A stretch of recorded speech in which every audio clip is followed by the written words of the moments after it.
from their encounters with races from other planets. The information is the activation. Let's awaken this world together. We are the forever students, and we will not be silent. We are the ones that we've been waiting for. Pretty well.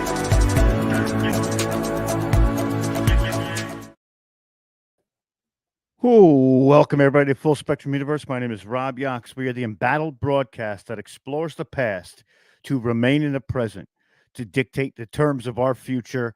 Welcome, welcome, welcome. So, as everybody knows, I've been doing a couple of episodes on Paranormal Roundtable, and I'm going to be joining them on Saturdays over on the channel. And I think that Paranormal Roundtable is one of the best paranormal broadcast in the entire paranormal field.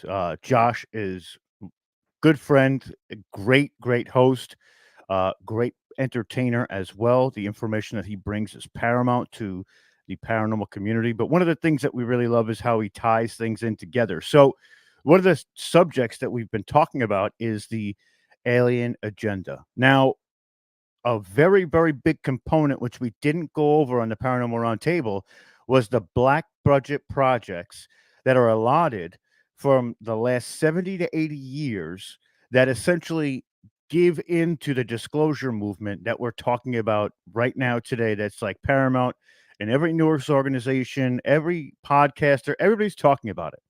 So what I did was I set up a list. This list is the most prominent ones with a quick breakdown of what each of them is. This is basically a point of research where everybody can go look into these specific programs and say, wait a minute, there's enough programs that essentially one topic or another is something that you're going to be interested in. Now, some of them are mind control, some of them are alien contact and retrieval programs. There's a lot of, we're going to get into a presentation, which I've set up for everybody tonight. And we have some videos to add later on into the description that can show you certain missions in action. There is a lot of information and a small amount of generalization for these programs tonight. So we're going to give everybody a couple minutes to get here. And I've really enjoyed going on Paranormal Roundtable, and I appreciate the ability to go there, speak my piece. I've met a couple of really, really good gentlemen and the guests that he's had there, like Jordan and the host of Stranger Things. So it seems like we are also streaming live on Clubhouse, which is excellent. So everybody at the Truth Seekers Tavern over on Clubhouse, hello. Good to see everybody that's here. Researchers facilitating that as we speak. And for all the people who came from Paranormal Roundtable, I want to tell you, welcome to the family. Full Spectrum Universe is the forever student family, or Full Spectrum family, FSF, as most people would know it. In the link below, we also have a information sharing Telegram channel, which you could be a part of. One of the things we're also going to be doing a little bit more is some exclusive content for members and on Patreon. So if you're a paying Patreon member or a paying member here on YouTube, we will have access to some deeper dives into information that we talk about. Most of what we do is free. I also have 2 events on the horizon, one of which is going to be a paid event, one of which is going to be a free event. We're going to give it to you here on YouTube freely. Also, make sure you check out the Rumble. We do our political shows over on Rumble, which is the breakdown of the political climate right now. One of the things we really focus on here is understanding the 40,000-foot view while understanding the 40-foot view. While understanding both, we get a more robust understanding, saying understanding a lot, but more robust understanding of the whole package, the totality of alien agendas, how they impact us daily, how they impact us monthly, yearly, and over decades, right? So we go into the histories because understanding the histories gives us a different and broader perspective of what we understand now in the present. Also, one of the things we focus on is human potential. Human potential is one of the biggest things that they don't want us to know. So we have dedicated ourselves to being a part of that proactive human movement that is going to bring the light, or the bearers of light, into the next millennia, right? our progeny, our legacy, our children should be more or further along than we are now, right? A lot of us are really trying to bring this information at every avenue, right? So that is my mission here on this planet within this 3D reality. We do talk a lot about advanced spiritual topics. Now, this black budget is more of a 40-foot view, but there is a spiritual component to it when we get to some of the different things like time travel, mind control. This is something that they don't want you to know about. This is where taxpayer money goes a lot of the time and has gone for many, many, many years, right? So we're about 6 minutes in. Let's get to the info because that's why we're here, right? So we're going to bring up the screen. And again, I'm going to talk about these things and I'm going to pull it back to me so you can see what we're doing here. So, areas of interest. This is what the black budget programs areas of interests are. So, what I'm going to do is I'm going to give you some of the cover information, but I'm also going to go into whistleblower testimony for some things about what they believe they saw and how they use these black budget facades to facilitate an ulterior or nefarious motive. So, there's different types of black budget projects that have been leaked by whistleblowers, especially the UFO whistleblowers, over the various years. So I've broken them down into 5 categories: advanced weapon systems, crash retrieval and reverse engineering of extraterrestrial craft, off planet space missions, right? Then there's also the time travel programs, and that was number 4. Number 5 is the military abductions for drugs and mind control. These are testing labs, which are called My Labs, MILABS, My Labs. So we're going to start with the advanced weapons systems, which is one of the craziest things you're going to see. I'll tell you that right now. First one we have is Project Excalibur. Project Excalibur during the 1980s, President Ronald Reagan initiated a strategic defense initiative called SDI, right? An anti ballistic missile program that was designed to shoot down nuclear missiles while in space. This has also been known as the Star Wars program, right? And the Strategic Defense Initiative sought to create a space based shield that would render nuclear missiles obsolete, and also with the use of directed laser satellite weapons from space. The directed energy weapon can also be used against enemy ships and enemy bases. Now, if we jump into the mainstream right now, right, we can see examples of directed energy weapons having a tremendous impact on natural disasters. We can't say which ones specifically because of YouTube censorship. Tonight, we're going to tote the line, right? We're going to ride that thin line of YouTube censorship. So, this has been used for many, many, many years. And we've seen certain things happen. This is also one of the ways that they use weather modification through directed energy weapons, directing them at certain areas of interest and essentially using that area of interest, and they can raise the temperature, they can create negative particle ions, they can also create earthquakes. This is a project that is still cognizant today. From many whistleblower accounts, we know that Antarctica is a place where they've used not such directed energy weapons, but neutrino based wave and particle weapons, which causes shifts in the tectonic plates, which in turn creates an earthquake. We've seen this, we've heard this. This is not new to the common person. Next. And again, we're going to rapid fire these. These are overviews of what the program is, because a lot of people don't understand that there are so many implicating programs that are coming to light now that we understand more readily that have been under wraps for many, many years. We're talking about things from the 1980s, like Project Excalibur. That means that some of this has been declassified or points of interest that hint at this. We actually have a couple of declassified pieces of information we're also going to be talking about tonight as well. I'm going to show it to you. It's part of books, it's part of research, it's part of the archives that you can find at the CIA, the FBI, the Defense Department. There's a lot of declassified areas where we can get this information from now, which is truly awesome. So, next is Operation Deep Water, which kind of speaks for itself.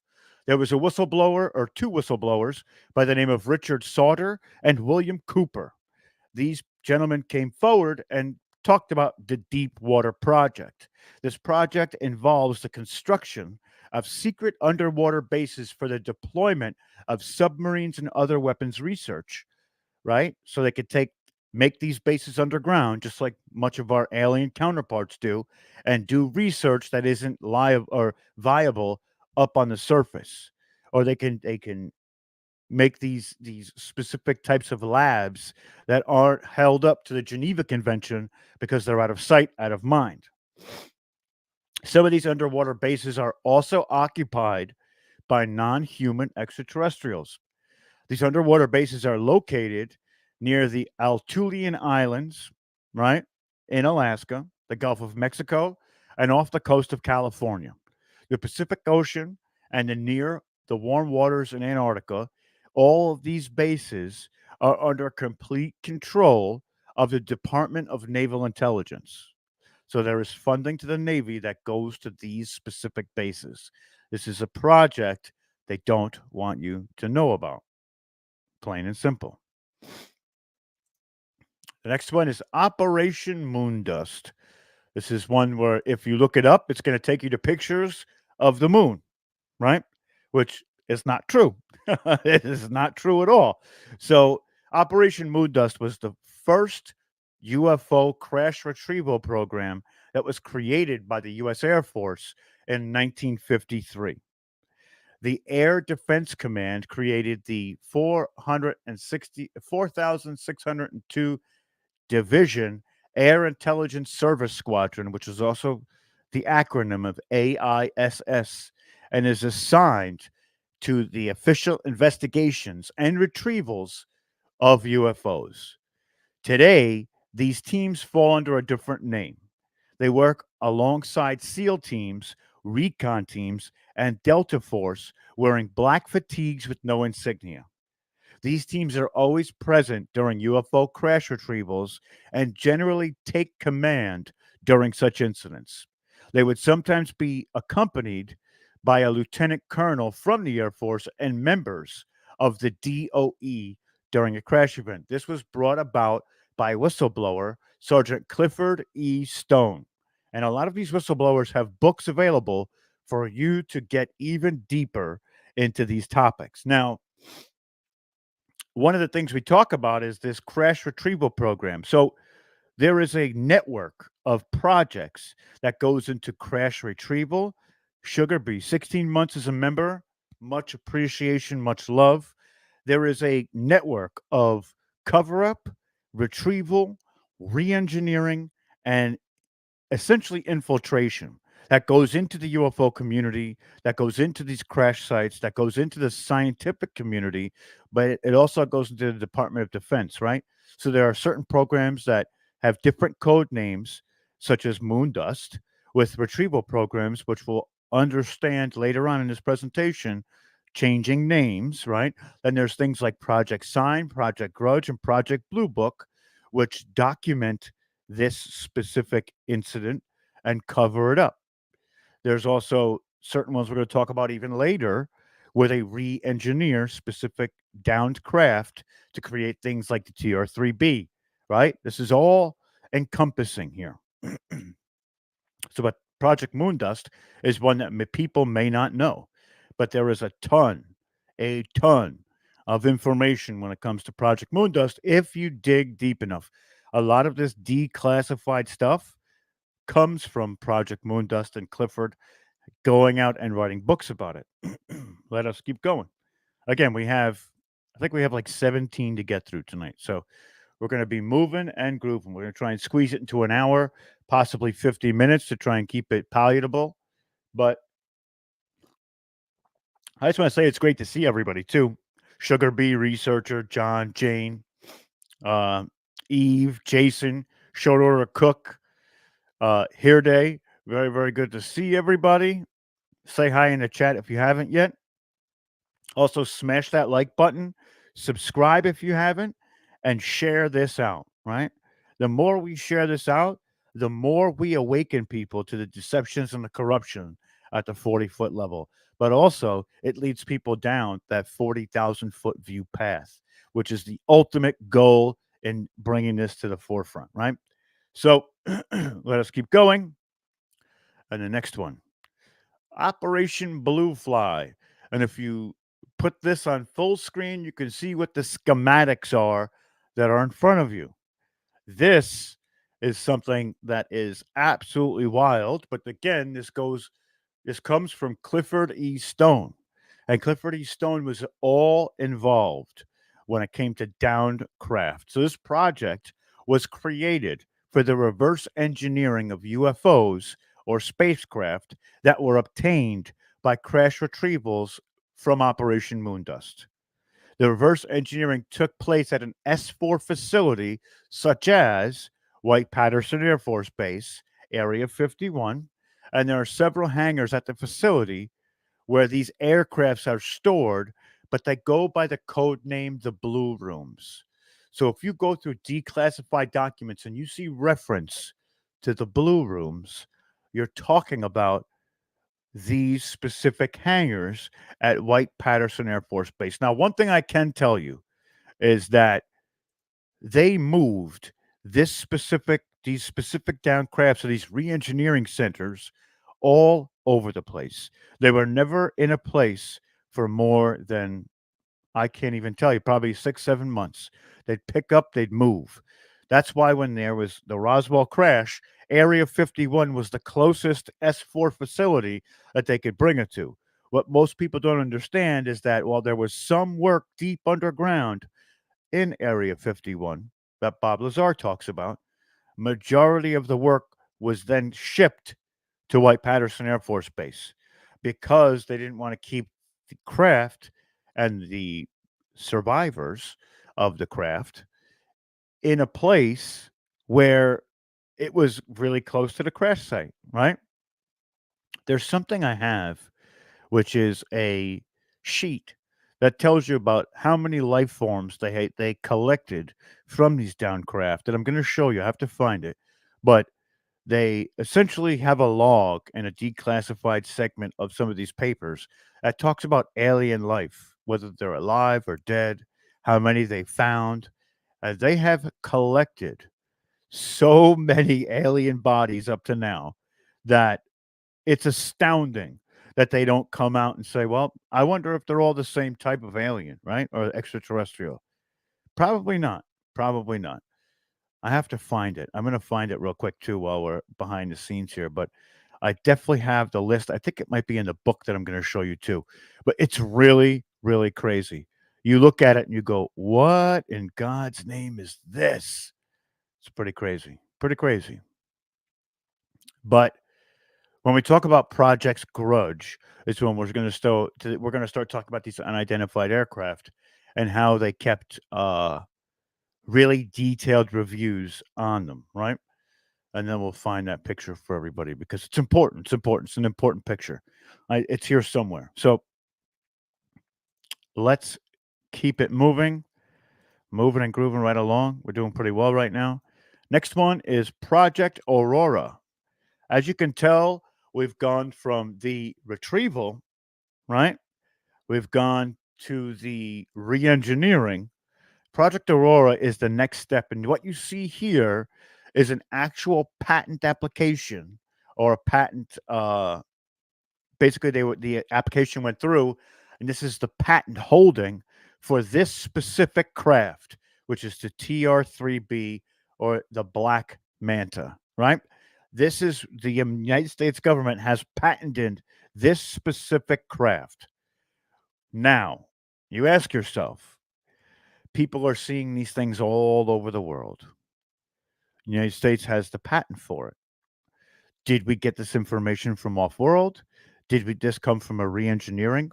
Probably. I would say it's more probable than possible.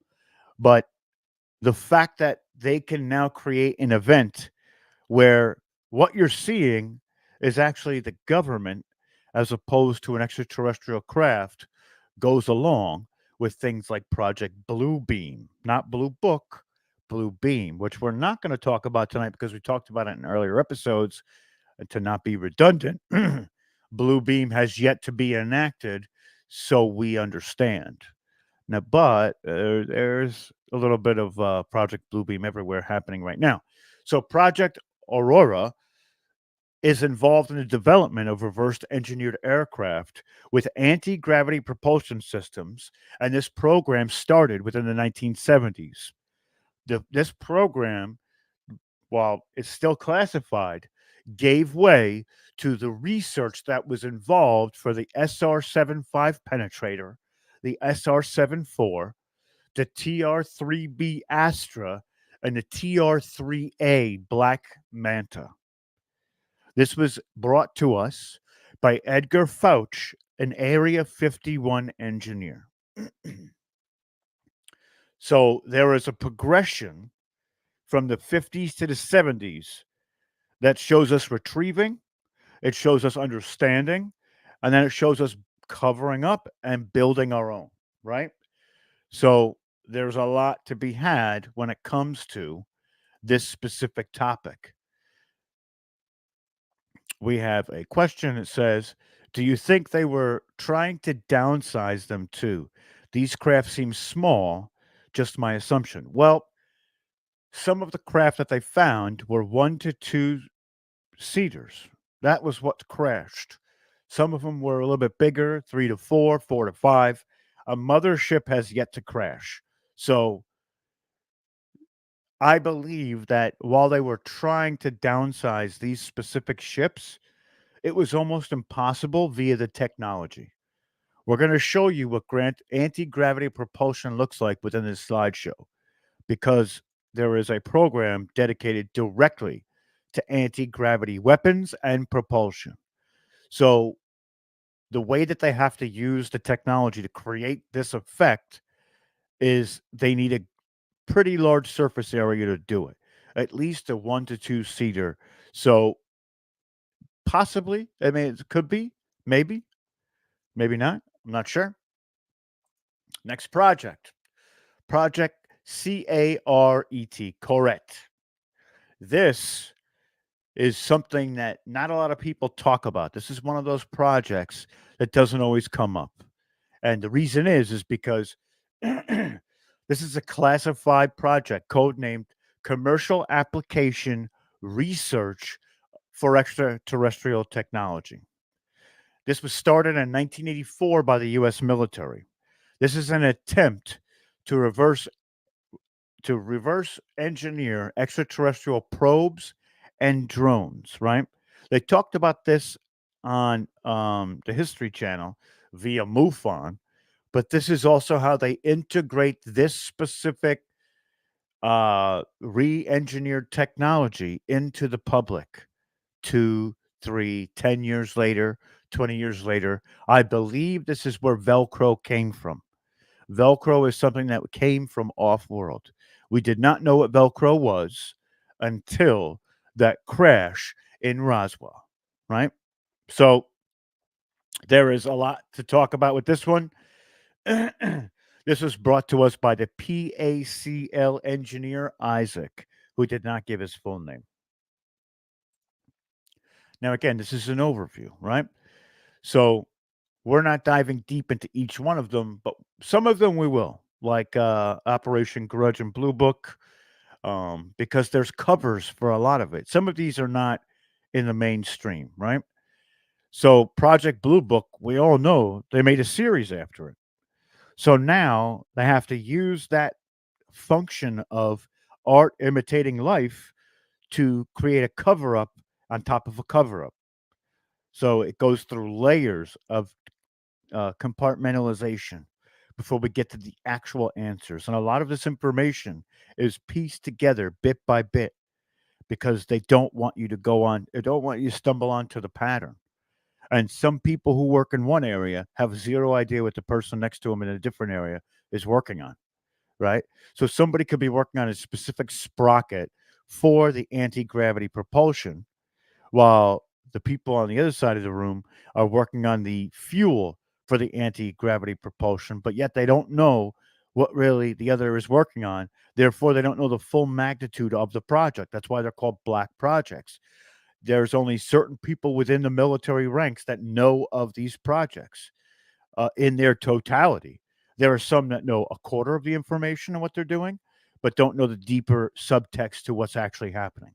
There's so many layers to this. Just like we talk about spirituality, and we say, man, there's layers to this stuff, bro. There's layers to this. Trust me, we're at the surface right now. We are not even that deep yet.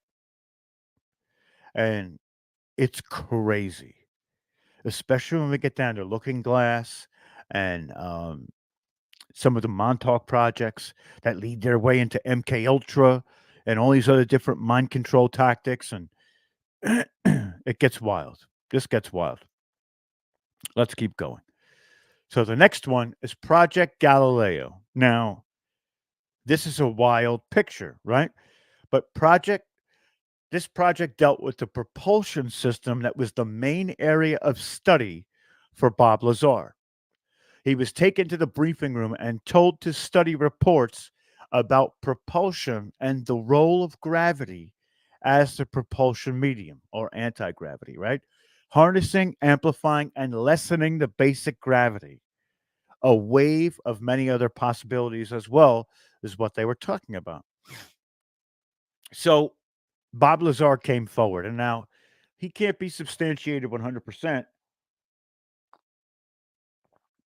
from some of the information that he's brought forward. We can see that there is validity in what he's saying. Anti-gravitic propulsion and weapons are actually in the mainstream now.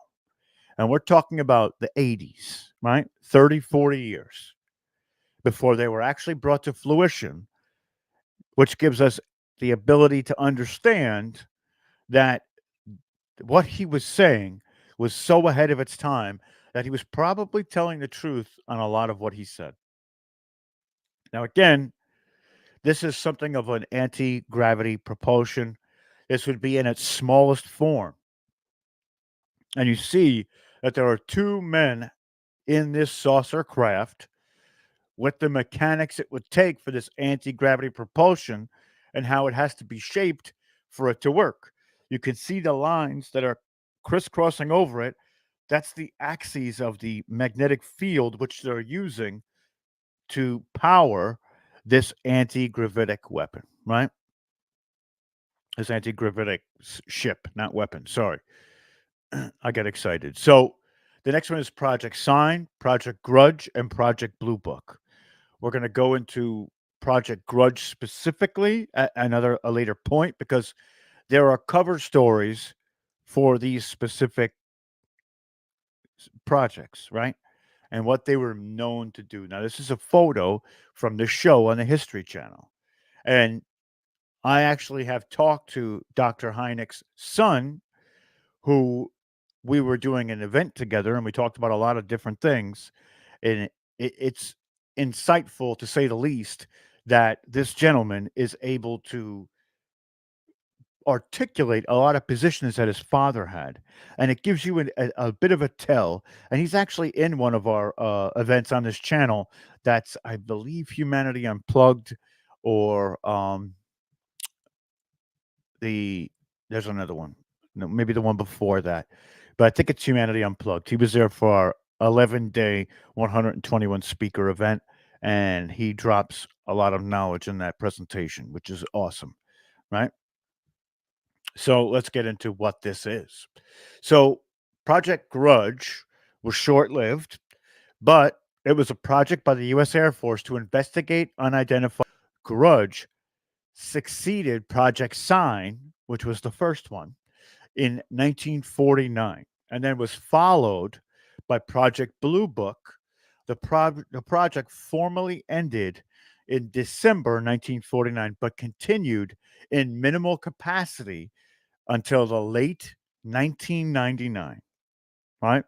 So while Project Blue Book was supposedly on paper disbanded, it was going until 1999, which shows you that the government has been investigating UFOs the entire time, right?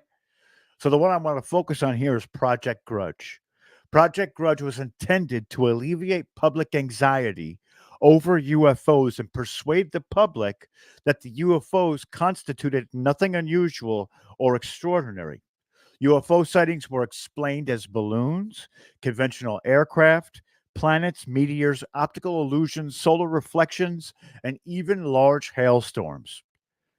Project's official project's officials recommended that the project be reduced in scope because the very existence of the Air Force official interest encouraged people to believe in UFOs and contributed to the war hysteria in the atmosphere around the planet at the time. So on December 27th, 1949, the Air Force announced the project's termination. So now we're going to go into a different area of these projects, which is the off planet projects. Yes, I said it, off planet projects. There has been documentation that has been received that talks about non terrestrial troops, where if you know what terrestrial means, terrestrial is of this planet, right? So non terrestrial means that they are off world, right? Off world people on the payroll. Now, there are some projects that are speculative. They have to do with the secret space program.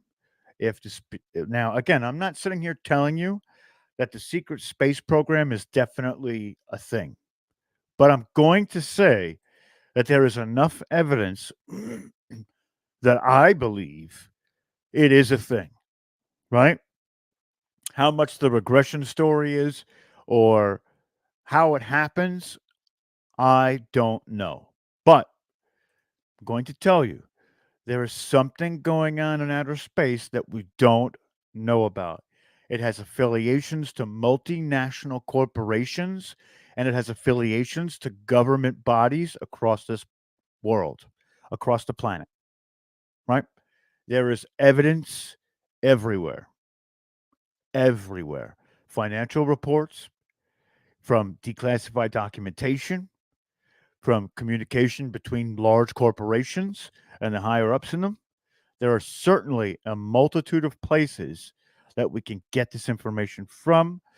FOIA requests work well in this area. Hint, hint, wink of the eye. That's what we use to garner this information. Anyway, let's keep going. Project Red Sun. Many people have not heard of Project Red Sun. Now, you can imagine what Project Red Sun is about. There is one planet that we call the red planet. So on August 28th, 1973, now again, NASA is not something I wholeheartedly believe is a space organization. When I see NASA, I believe it stands for never a straight answer. I believe that researcher, the person in the chat, came up with that moniker, and I'll give him the credit for it, but it is the truth. So, NASA and the U.S. Department of Defense endowed a top secret mission, and it was named Project Red Sun. While its aim was to reach Mars, some of the leaked documents revealed the project involved the American astronaut Buzz Aldrin and Neil Armstrong and a Russian or USSR associate named Vladimir Ilyushin, right? And this picture is supposedly from a 16 millimeter footage that I'm going to post a link in the chat right now where you can see the video of this trip to Mars. Now, again, I'm not saying that this video is not a manufactured video. What I'm telling you is that this is what they're using as evidence that astronauts have already been to Mars. That's what Project Red Sun was, right? So here is the video in the chat right now. You can click that link. I suggest you copy it, put it on a different page. Don't leave because there's a lot more we're going to go into about this. But if we believe that there is a secret space program, that would mean that missions to Mars have already happened, right? So if we're out there in the galaxy and we have re engineered craft in the 1950s to leave the planet, Mars is not that far off. So while this is a ton of speculation, not many people know that it has to do with Buzz Aldrin and Neil Armstrong. Now, the craziest thing was they were propositioned with questions about Project Red Sun at conferences, and people when they approached them about it, they got very, very angry because people weren't supposed to know about it. So they essentially were very, very upset. And if you watch that video, you're going to see the surface of what they're saying is Mars and a satellite orbiting it. It's also taken outside of a spacecraft's window, just like they had pictures of the Earth, right? Crazy. This is crazy to think that they've gone there. I mean, you're talking about 1973, right after the moon, a couple of years after the moon landing. And the wild part is that we haven't been back to the moon since. So they say. Now, again, I can't say whether that's true or false. Did we even go there in the first place? That's up for debate too. But it's wild to think that we wouldn't keep hopping out further and further if we did make it there, right? Crazy, crazy, crazy stuff. So let's go back to the next one, which is Project Moon Shadow. Now, what I'm going to do is I'm going to find this picture that we have to bring in here because this picture is going to tell a lot of information, right? I believe it's this one. Is it this one? I think it is. It's called Download. Nope, that's not the right one. That's a picture of me. Great. I just uploaded a picture of me into. I don't think you want to see that, but so let's see. It's here somewhere, and it's a wild one. It's basically a compilation of all of the different nope, not that one either. Okay. We'll have to find it later. But I have a picture that is strictly the body count of the extraterrestrials that they have on this planet, which is crazy. It's crazy to think about. This is a declassified document that talks about the different extraterrestrials that we have here. How many are alive? How many are dead? How they've used them for contact? It is insane. Insane. When I tell you I have a complete, uh, confidential, unclassified, document standing in the back here, I forgot to show it to you for Project, Blue Book, which I'm gonna show you. Hang on. Let's get to it because it's important, right? And how detailed they essentially use their information to I don't wanna lose the presentation either. Hold on. We're gonna share screen real quick. Let's see. It is right there. So I'm sure you can see it now, but this is the sighting, right? So August 25th, 1951, there was a group of lights. This is from Project Blue Book. This is declassified from Project Blue Book, which is pretty wild. And it keeps going. The types of objects they saw, and they have an encounter for each of them in the appendix where it goes into great detail about what that encounter was about, right? which is pretty wild. It's pretty wild that they have all this, and this documentation exists for people to consume. So, just wanted to show you that there's a lot here. Shiny silvery sphere through a telescope, large white, extremely brilliant and globular, I guess, in shape, which is a round object, a 360 round object. A white object resembling a kite. Pilot saw an object going from a circle and hovered. Like this is what we're talking about here. This is the documentation that you need to look at this. And there's a lot of speed, sound. It's all these different aspects, right? Was there a vapor trail? Was there no vapor trail? And this could be an extremely big printout, which is cool. It's really cool to, to see that. So I really want to find this picture I found, but we're going to get there. We're going to get there. Bring this back to the stage. Project Moonshadow, right? So now we've got retrieval, we've got re-engineering, we've got the integration into our own technology, right? So what comes next? What else do they find at these crash sites? Entities, right? Entities. So Project Moonshadow was a MyLab programmed, designed to train genetically augmented humans. Many of these projects assess the eligibility of sensitive individuals for work as intuitive empaths, which is a position that involves interfacing with extraterrestrials who have evolved beyond the need for vocal utterances. So they don't speak, they speak telepathically to each other. Usually, these natural born empaths were identified from a distance using reverse engineered alien technology.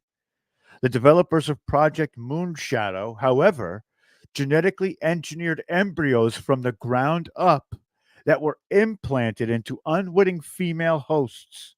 These children would be born and live a few normal years before being brought aboard a secret space program craft in the dead of the night, and then they would be flown to the moon where they would participate in training exercises to enhance their abilities. The project consisted of 300 boys and girls who were specifically trained to communicate and interact with extraterrestrials, right? So this was from a lot of places like WikiLeaks with moon based documents, Dr. Peter Beaker, also Randy Kramer, and Officer Nyara Terrella Ishley. So there are three people coming out about this project, right? Which is pretty crazy. This is interfacing. Yes, Sugar Bee, strange things happen to me all the time. When I mean strange, strange in the ways that I can't even get into on YouTube. Strange, right? Beyond it, right? We're going to get there too, because there's some things like gang stalking and other things like that where they keep eyes on people. But let's keep going. So the next one is Project Solar Warden. Now, there have been talks of Solar Warden and certain people like Corey Good who are not credible anymore, but Solar Warden is a real thing. This is from a hacker by the name of Gary McKinnon and Randy Kramer. Now, Randy Kramer, I don't believe is a hacker, but this is something that actually happened. So, this project is claimed to be the secret space fleet tasked with monitoring and protecting Earth from extraterrestrial threats. The secret space program, right, is currently ran by the U.S. Space Force, and it's responsible for monitoring all incoming and outgoing traffic in the solar system. It patrols and defends our solar system. It was also travel to other star systems for offensive missions, right? Around the late 90s. Solar Warden changed its name to the Radiant Guardian. The U.S. Air Force began to work with aircraft companies in the 1950s to design spacecraft carriers. They were eventually constructed in the late 1970s inside of massive underground shipyards beneath the Wasatch Mountains of Utah. And in the 1980s, President Reagan was briefed of the existence of 4 or 5 ET races on the Project Solar Warden. Afterward, Reagan pushed for the Solar Warden agenda to go even further than anticipated. The first battle group became operational in 1984. The fleet received major upgrades during the Reagan administration. So now that we've gone into all of these different programs that have to do with the extraterrestrial phenomenon, the next section is going to be about time travel. When I saw the Andromedans say, "What about Project Pegasus?" We're getting there, bud. Promise you. We got it. It's one of the big ones. We're going to get there. We also have Project Looking Glass, right? So we only got about 15 minutes left. I may have to go over a little bit, but it's okay. Stick with me. So Project Rainbow. How many know what Project Rainbow is? How many have heard of what Project Rainbow is? How many have heard of what Project Rainbow came out as, right? Crazy. This is wild, right? As we say all the time. So, associated with alleged Philadelphia experiment, where a Navy destroyer escort is said to have become invisible and teleported. In the Philadelphia experiment, the U.S. Navy conducted experiments in invisibility and time travel aboard the USS Elridge during World War II. The ship is said to have disappeared and reappeared in another location. So, this is the beginning of our understanding of how time travel and teleportation and dimensionality start to come into play into these black projects, right? Crazy. The next one is Project Pegasus. Very much what you were looking for. So, Project Pegasus was the classified, self related research and development program under the Defense Advanced Research Projects Agency, or DARPA, in which the U.S. defense technical community achieved time travel on behalf of the U.S. government. Experiments allegedly took place in the late 1960s and early 1970s. This was brought to us by the whistleblower, Andrew Bisago, right? Which a lot of people have heard of. Somewhere over the rainbow. That's right. That's right. So this is and also the beginning of physically taking people into the future and to the past, right? But this next portion, which is Project Looking Glass, right? And as you can see, this is supposed to be what Project Looking Glass looks like. Like it looks like somebody has Alice in there. It looks like there's an arc. There's maps of how this works. This is also in relation to the chronovisor, which the Vatican has. And they've been able to see the past and the future, but not interact with it, which is where the last project, Project Pegasus, gives them the ability to send people there to interact with the past and the present, right? And the future. So the looking glass technology was a device that was used to look backward and forward in time, using the consciousness of an operator as a type of steering mechanism. The operator would sit in a chair that was recovered from a downed extraterrestrial craft capable of interfacing with consciousness directly. While the device was turned on, strong toroidal fields of energy cycled about a pouch of water at the center, which acted as a sort of resonator for the in streaming energies from the point of focus maintained by that operator. The data was collected and projected onto the video monitors at incredible speeds, which later needed to be interlaced to reveal discernible images. So the looking glass dealt with time distortion. More specifically, this program dealt with the physics of seeing the effects of an artificially produced gravity of wave in time, right? So the looking glass device was also situated at area S4, which is level 4-2, and used a barrel housed within the center hole of a donut shaped structure. So during this operation, argon gas was sprayed into the center of this rotating barrel, and a number of powerful electromagnetic magnets encircled the barrel. And as the power is fluctuating into the magnets and the orientation of the magnets is changed, it dials into probabilities within hyperspace, connecting various wormholes to various probabilistic universes, right? So this is brought to us by the whistleblower, Dr. Dan Borish. This is what we have on record of time travel. So the last area that we're going to talk about is military abductions for drug and mind control testing, or the My Labs themselves. Some of this information was taken from a book from Jacques Vallée, his book Forbidden Science. He describes a document that he has in his archive dated Thursday, March 26th, 1992.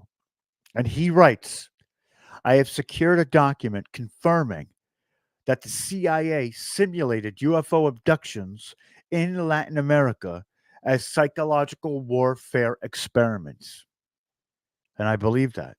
This is the predecessor to Project Bluebeam, right? So the first project we're going to talk about, like this, is Project Mannequin.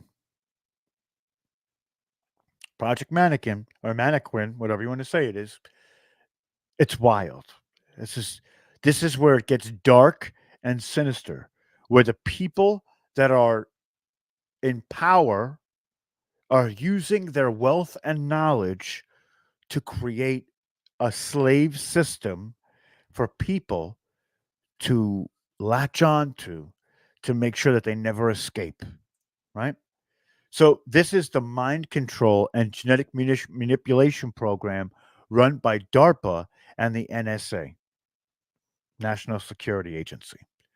The project involves the kidnapping of targeted civilians and also certain intelligence and military people. Some of the intelligence and military personnel have volunteered for the project, but many have not. Victims of the project have claimed to receive brain implants and are exposed to psychotropic drugs for mind control programming. This comes from James Cosbolt, the whistleblower. This is the main source of this project. Now, this next project, a lot of people know about. A lot of people talk about this project. Some people we've even had on this show have talked about this project. Now, their involvement in this project, do I believe wholeheartedly? I would say 50-50, right? Especially the person who was on this show. But it was speculation. They thought they might have been. Maybe, maybe not, right? It's very true as well, Andromeda. This is where we get into the sinister, you know, sinister of it all. This is allegedly a classified U.S. military project. The experiments conducted at Montauk involved abuse and unethical practices. This includes mind control and brainwashing techniques being employed on individuals as of right now, as well as allegations of abduction and abuse, particularly involving children. The Montauk Project is also claimed to be the secret set of experiments illegally performed by the United States government in order to advance mind control technologies. In addition to the mind control experiments, the Montauk Project also supposedly studied time travel and interdimensional travel, among other things. Camp Hero Montauk in New York was originally used to defend the East Coast during World War II.